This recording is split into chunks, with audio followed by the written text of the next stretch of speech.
If you've been wondering if you should buy the DJI Mic 2 or the DJI Mic Mini or the Hollyland M2, well, this is the video for you. Let's go test and compare and see which one of these wireless systems might be right for you. Now, of course, there are links to everything down in the description, and I purchased all these units. Nobody sent them to me, so, take that for what you will. But if you want to support the channel, there are links down in the description. They're affiliate links, and they help me do more stuff like this. So to start off with, this is the sound of the DJI Mic Mini. You can see it clicked right here. There's a little bit of wind, so I've got the little fuzzy thing on.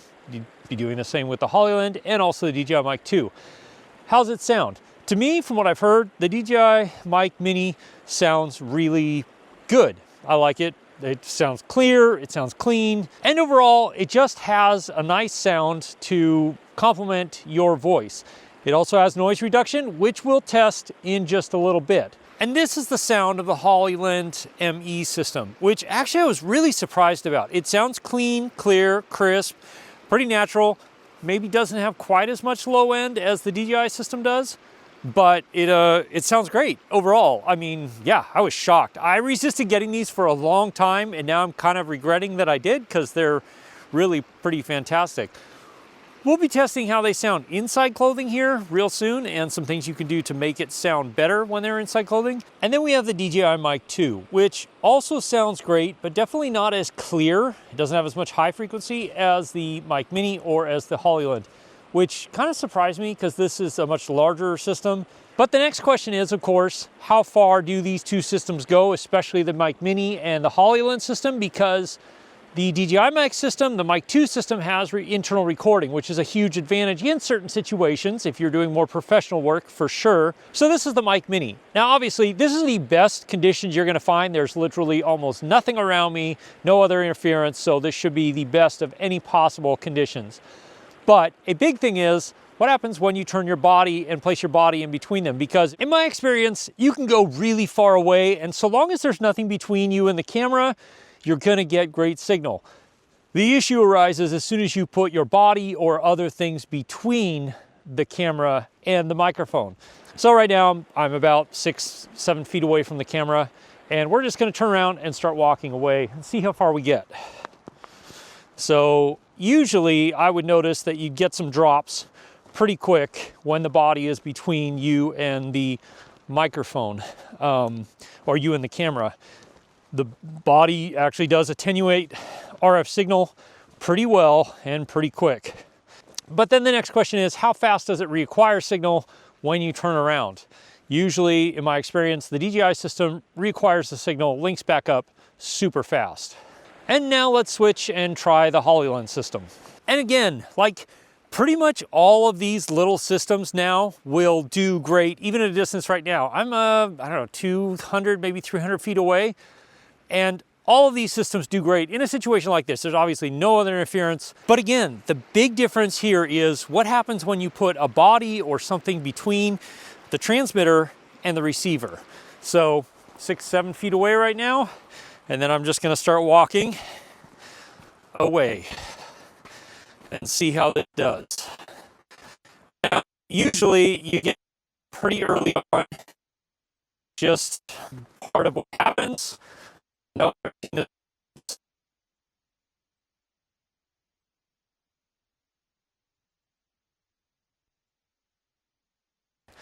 And when you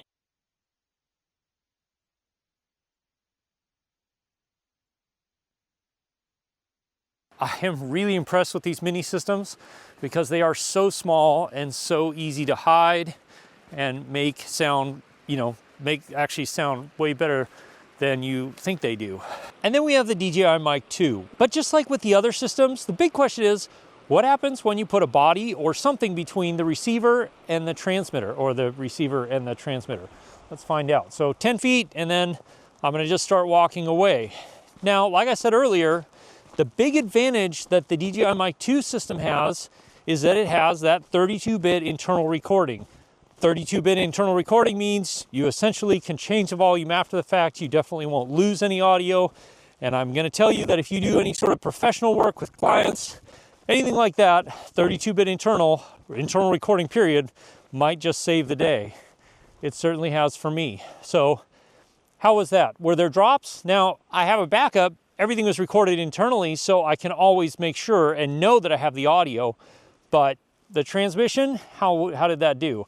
Now again, just like the other systems, distance is not a big issue. In fact, I've gone well over 1,000 feet with this system, and so long as there's a direct line of sight between you and the camera, it doesn't really matter. Now the thing with this is, if you're not going to use a lapel, obviously it's much larger and much more difficult to hide. It looks nice in the sun. It is still very cold out here. Now, a huge advantage that any of the DJI Mic Mini or Mic 2 systems have over anything else on the market is the fact that if you use Pocket 3, Action 5, Action 4, they all will direct connect to the system. So right now, you're hearing a DJI Mic 2 through a lapel mic straight to the Pocket 3. It's just a really super easy, fantastic way to be able to go audio straight into a camera and not have to worry about plugging in an extra receiver. Not to say that you can't, because the Hollyland does do USB-C out directly into audio. You can do that through here too, but it's super convenient and super easy and seamless when you have the DJI Mic system working with the DJI cameras. Hey, if you're enjoying or getting value out of this video, then consider subscribing. I go out and test and compare equipment in the most real-world conditions I can find here in Alaska where I live, and give you tips and tutorials on how to use it. But then a big question a lot of people wanted to know is, how does it sound when you mount it where you can't see it, like if you just stick it in some clothing? The DJI Mic 2 is actually mounted here under my shirt, and I've got it under my jacket. And yeah, if I'm moving around, like, it's pretty good actually. It's kind of surprising. But that is mounted where it can't move, and that's really important. If you have it mounted like on a shirt but then a jacket is over it, where you have two different pieces of clothing moving, that could cause a lot of issues. And this is what I mean. Now I've got it mounted to my shirt on the outside, but then the jacket's outside of that. So anytime I make a movement, there's a whole bunch of noise because the two different shirts, the jacket and the shirt, are shifting between each other. Let's try the Mic Mini system out. Now, this is the DJI Mic Mini inside my shirt pocket with the jacket over the top, obviously. If I'm moving around a lot or a little bit, how's that sound? So now I've got the Hollyland ME2 outside of my shirt, but inside my jacket. And again, if I move around a lot, you can hear it rustling. But that's because, again, you have those two different pieces of fabric moving independently of each other. If you tape them together, or if you tape the Hollyland to where it's fixed to both, then you would have less of that issue. But let's put it inside my shirt pocket and see how that sounds. So now you've got the Hollyland ME2 inside of my shirt pocket, just like I had the other systems in. How does that sound? Again, like, there might be some rustle, and I feel like there's a little bit more rustle, but you can fix that by making sure that the pieces of fabric can't move around the Hollyland around the microphone by using two double-sided pieces of tape to fix it on both sides. Will eliminate a lot of that clothing rustle. But another big advantage that the DJI Mic 2 system has is you can run a lapel out of it because it has a 1/8 inch jack. So like right now, the sound you're hearing is straight from the DJI Mic 2. But now what you're hearing is the sound of the DJI Mic 2 with a lapel hidden just inside my hat here, and it definitely sounds a lot different and a lot better. And the thing I like about this is you can turn away and it doesn't change the sound because it keeps the mic exactly where it is all of the time. Now, it's a pretty high-end mic. It's a few $100s. It's a Sanken Cause 11D, but it does sound really good, and it's something I use a lot on my professional work. Now, I don't often advocate for using built-in noise reduction in anything, any sort of units, but all three of these units do have built-in noise reduction. And I think it would be remiss of me not to at least let you hear what that built-in noise reduction sounds like. Now, you can always get better results when you don't use it in camera or in whatever, and you do it in post, because your computer tools, editing tools, are much more powerful and the algorithms are much more refined. But if you're somebody who just likes to shoot and put content out there and you're not worried about getting the best, perfect, bestest quality, then let's see how the noise reduction in these units sounds. So this is the DJI Mic 2 system with no noise reduction on as I'm driving down the road. Obviously, there's a fair amount of noise because I'm driving down the road at 60 miles an hour. And now this is the DJI Mic 2 system with noise reduction on. Not the biggest fan of the way it sounds, but I guess in a pinch, it would work. And now this is the DJI Mic Mini with no noise reduction on. Obviously, same thing. I'm driving about 60 miles an hour down the road. And now this is the DJI Mic Mini with the noise reduction on, the strong mode, which is, you really only get two options when you look at it. It's basic, which is very little, and then strong. So how much better does this sound with the same amount of noise going down the road here? And this is the Hollyland system with no noise reduction. Same thing, same place. You can see it right there. Just straight up out of the box. How's it sound? And now this is the Hollyland system with noise reduction on. It's actually pretty impressive what these little systems can do with built-in noise reduction. But again, I still think you're going to get the best results if you do it in post.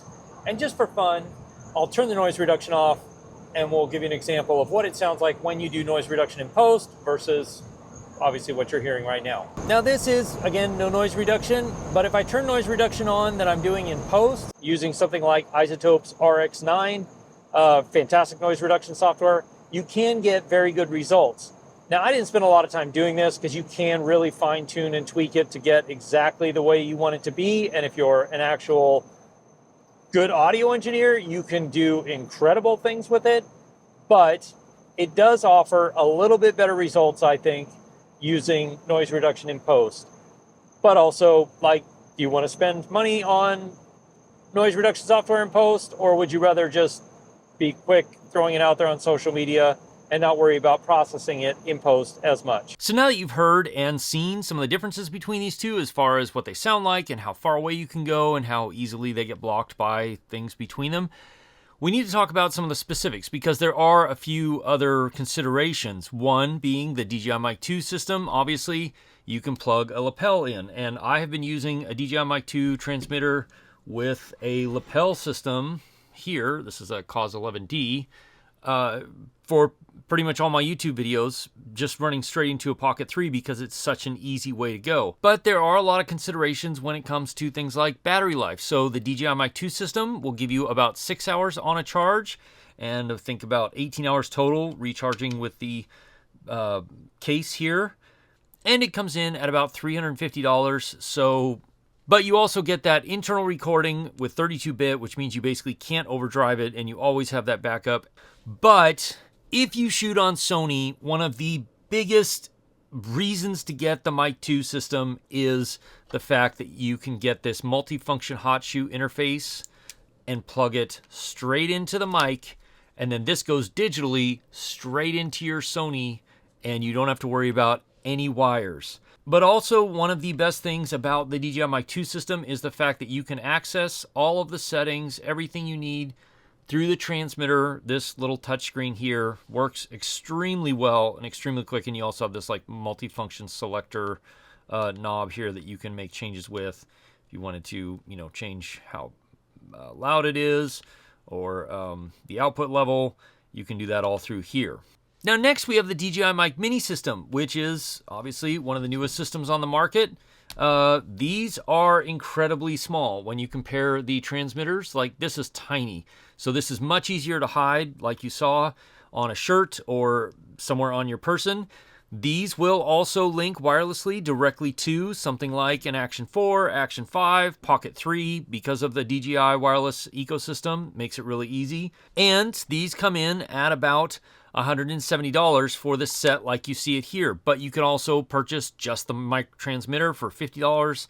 You can get it in white or black, but this has the longest battery life out of all of these units at 11.5 hours for the transmitters and 10.5 hours for the receiver. You can recharge and get a whole nother hour of runtime in recharging it in the case here for 5 minutes, which is insane.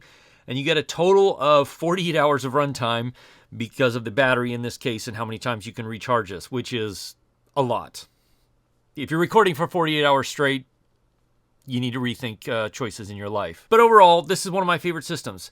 Now, a big disadvantage to the Mic Mini system, at least at the time of recording this video, and you can check the pinned comments if this changes, because a recent firmware update that DJI made to the Mic Mini system made me think it would, is that it does not work with the multifunction interface hot shoe thing. This does not plug in. But the recent firmware update said something about enabling it to work. So it makes me think that maybe DJI is getting ready to release one of these for the Mic Mini system. And DJI, please do this for Canon. Release a version of this multi-interface hot shoe interface for Canon.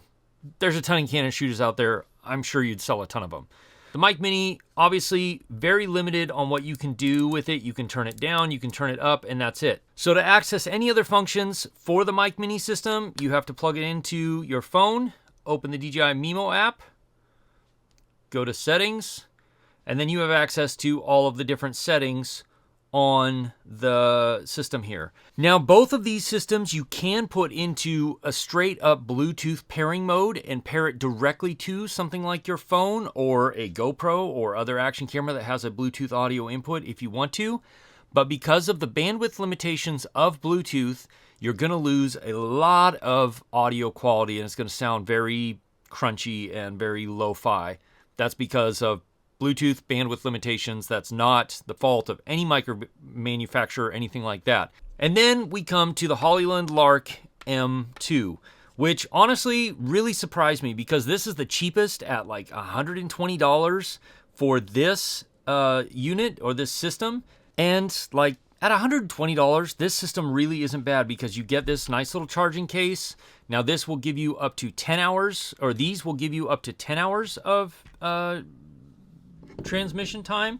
And just like the Mic Minis, like these transmitters are tiny. They are super tiny and the lightest weight ones. So they do fit and hide well inside clothing and stuff like that, like you saw. But one of the coolest things about this Hollyland system is not only that it's very expensive, you get a whole bunch of accessories, including magnetic clips and magnetic necklaces if you want to hide it that way. I'm just not a big fan of the wind muff for these because it's huge.